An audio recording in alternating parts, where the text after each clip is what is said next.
This is Hannibal here from the Hannibal TV.com with a daily wrestling news update for everyone. Raw, by all reports that I've read, was awful. It featured such things as, I guess, somebody being eaten by a shark, if you can believe that. I forgot to turn on some of my lights. A couple months ago, they had a squid appear, and now people are getting eaten by sharks. This Retribution outlaw group that was causing havoc is supposedly now all been signed according to storyline. Just really bizarre stuff that doesn't make any sense. That's why they got a 0.5 rating. Stephanie McMahon reportedly sold $2,255,710 worth of her WWE stock, according to the Wrestling Observer.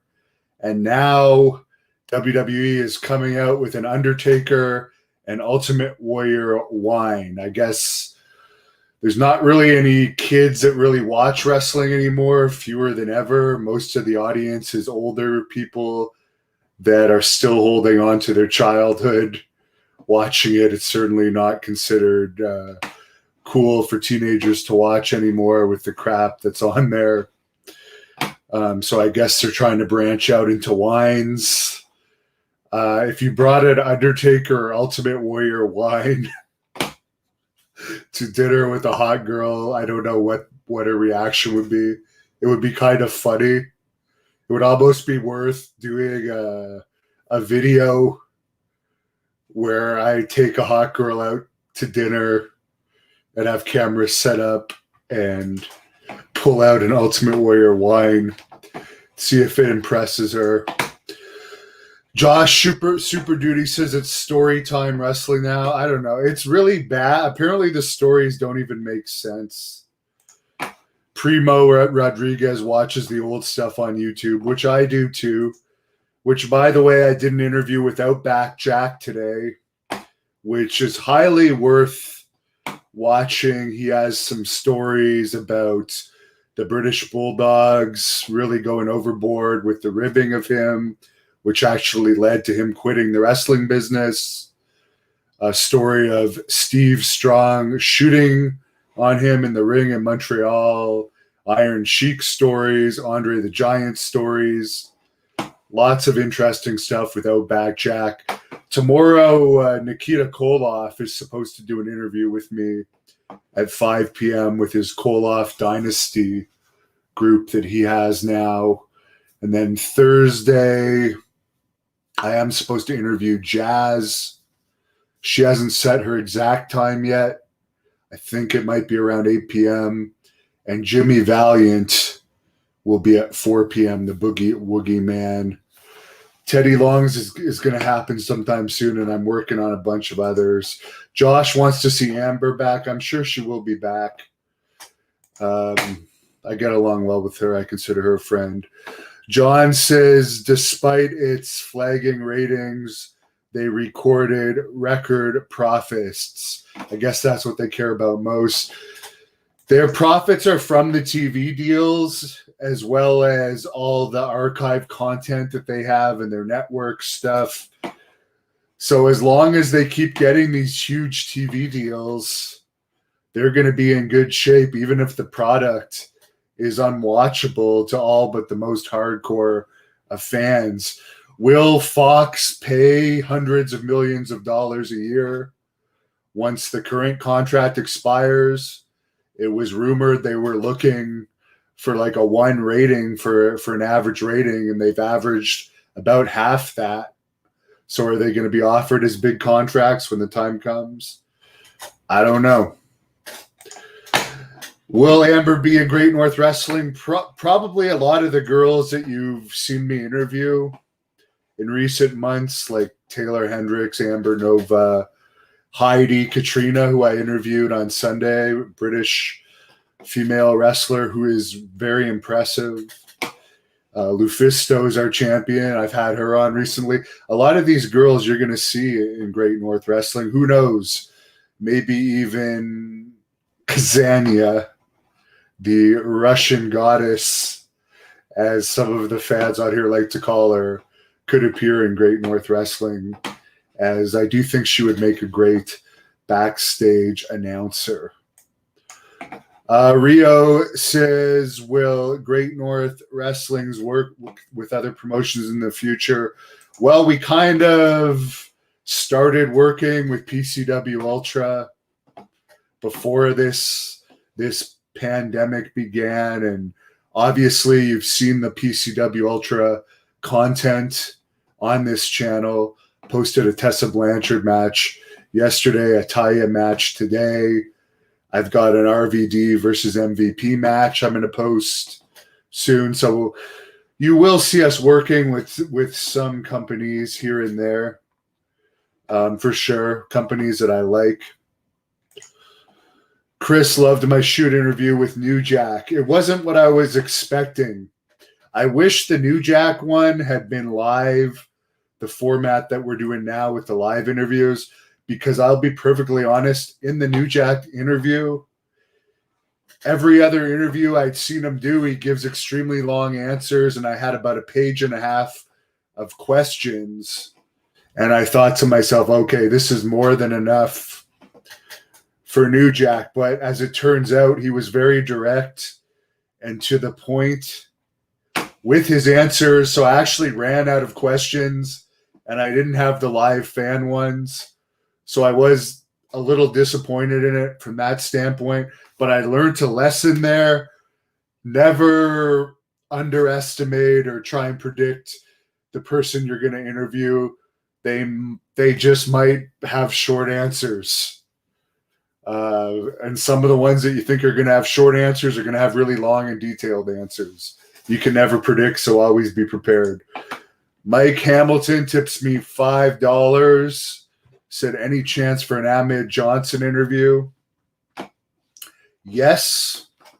I do have his phone number, but he seems like the type that it would be better if I did his in person. He lives in Texas. I am going to go to Texas whenever this lockdown ends because I want to interview Terry Funk and a bunch of other people. I want to visit Magic Schwartz, who I interviewed on here not too long ago, and go to his airplane hangar full of cars that he owns. Ralph92 says the Conan shoot was too short. Well, I only had an hour with him. I made the most out of the hour. Would I do a shoot interview with David Flair? Yes, but he's kind of completely off the radar.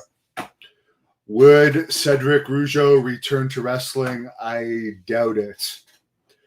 I doubt it. He didn't really have the passion for it. Had he got the WWE contract, I believe he would have gone for it. But now he works in used car sales. And like the last time I saw him, he wasn't in the same shape as he was the previous time that I saw him. So I would probably guess that now that Jock is not running events anymore, who knows if he's like working out in the gym as hard as he used to. I don't know. But I've tried to get Cedric to wrestle for Great North Wrestling. He doesn't say no forever, but he has no interest in wrestling right now. Ryan says he'll never forget the Terry Funk interview. If you're talking about the press conference, this next one is going to be a little more tame than that, because I think one of my slaps to his face would probably kill him now. And I actually like Terry Funk. It's funny. Imagine if I would slap Jim Cornette, because I actually like Terry Funk, and look what happened to his face when I slapped him. Imagine what would happen if I slapped Jim Cornette, who I actually don't like. That would be pretty funny, wouldn't it? Michael says, could I interview Sean Royal of the New Breed? I don't know who that is. I have absolutely No idea. Wrestlers that refuse to do a shoot interview with me, Bret Hart is one. Other than that, there isn't really any that I can think of that like I would have legitimately been able to pay, and they just didn't want to do it. But Bret Hart, he's on again, off again with WWE, and what he's told his brothers, because it was his brother Ross that wanted me to do a shoot interview with him because he thought I could have done a good job with it. From what I understand, whenever he does interviews, he always gets negative feedback, and it's not like Bret Hart needs the money. Could I interview Summer Rae? I would interview Summer Rae, sure. Sting, that's a tough one. Rick Bassman would have to hook me up with that. It is possible. Mark says WWE is so bad, it seems like there's a conspiracy to destroy the company. There's no way things are that bad. I actually listened to the Wrestling Observer radio today, and they said that it was horribly bad, like unbelievably bad, worse than what you would even see in WCW at the very end, which, by the way, I watched WCW till the very end, and I tried to even watch the highlights of Raw, the 4-minute highlight video or whatever. I couldn't even get to that. I had the shark thing was just too much. So I really appreciate all your comments. Metalla Benz Chronicles says he would love to see me bitch slap Jim Cornette. I think he would actually die as well. I actually think he would die, because there's like a little thing that kind of sets off in me too when I hit someone and I see them suffering. I kind of like to go in for the kill. I do have that killer instinct. I think if I saw him wobbling, like if you watch when I slap Honest John, Abdullah the Butcher's manager, there's a video of me slapping him. He was like knocked out on his feet, and it made me want to go in for the kill more. Joe liked my Outback Jack shoot interview. Did I hear Steve Austin's podcast with Hulk Hogan? I did a whole thing when it came out. Hogan is such a liar. I would love to interview Hogan and really catch him on all of his lies, but he'll never do an interview with me. Mike Hamilton tips me another $5. What do I think of the Retribution angle? I honestly don't watch wrestling. From what I've read about it, it's being very poorly put together. Like, there's supposed to be an outlaw faction, but now WWE has signed them, and they're still behaving like they were an outlaw faction. It doesn't interest me. That's what I think of it. It doesn't interest me enough to watch. It just looks stupid. Ralph says he thoroughly enjoyed his Warlord shoot. He answered everything and came off as a nice guy.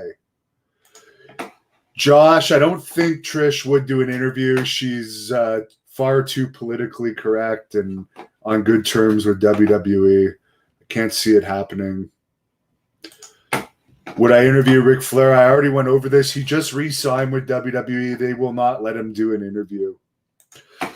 Chris says WCW at the year 2000 had better ratings than today's wrestling show. They actually had incomparably better ratings than today's wrestling. For everyone that likes to bash Vince Russo, and I'm no like Vince Russo supporter, okay? I'm not. The David Arquette thing, oh my God, that was horrible. But there's been far, far worse writers in wrestling since Vince Russo, and he has great accomplishments. I mean, he was writing when WWE got their highest rating of all time. something that Jim Cornette could certainly not say. I don't think Jim Cornette was even a head writer of any company other than Smoky Mountain Wrestling, which went out of business. Michael says, keep up the good work. Thank you. I appreciate it very much. So I'll call it a night on that. I got to go out and run. I had a good workout earlier today, shoulders. I've been really working on my traps lately. As Arturo says, my New Jack interview was good. Fast Eddie. Okay, I will answer this question before I go. Who would I like to fight in an MMA fight? CM Punk. Let me just address something. Speaking of Kazania, okay, the Russian goddess who I think has a bright future in wrestling. She told a story in my interview from 9 years ago when she was just purely a fan. She was 16. And she had traveled from Russia to WWE Fan Access to meet her favorite wrestler at the time, CM Punk, who her father said, hey, my daughter has traveled all the way from Russia. Would you mind standing up for the picture with her? To which CM Punk said no, okay? A multi-millionaire. And let's keep in mind here, these autograph sessions aren't exactly grueling, okay? How often really do they do autograph sessions? This was WrestleMania Access. I get it. Not everyone's going to ask you to stand, but come on. You're a multi-millionaire. The fans make you your money. You're not going to stand? I don't know. That's really, really bad. I mean, when I was a babyface, I really always tried to make the best picture possible with fans that would ask me for photos because I really appreciate fan support. And I just find it so funny that, like, you're not even going to stand up for a super fan that's traveled literally across the world to see you. That's just so sad. So sad. But I just don't like him. He's spoiled. He's one of the most overrated wrestlers of all time. So him, I would like to fight in an MMA fight, as well as Kevin Owens, which it would never happen with Kevin Owens. Chris said CM Punk was a joke in UFC. Well, CM Punk has had a lot more MMA training with a lot more experienced fighters than me. Like, he's trained with the best. So I would love to have that match. Not that it's ever going to happen, but because I'm doing well as a reporter, I would have to fight someone that I genuinely dislike and actually want to fight out of hatred if I did MMA. So that's why I'd say CM Punk, who's too good to stand up for his fans when they want a picture with him. That's just sad. Have a great night. But at least you fired me up. Now I'm going to go run real hard and be prepared for whatever comes at me next. I'm always prepared for attacks. That's one thing for sure. Have a great night.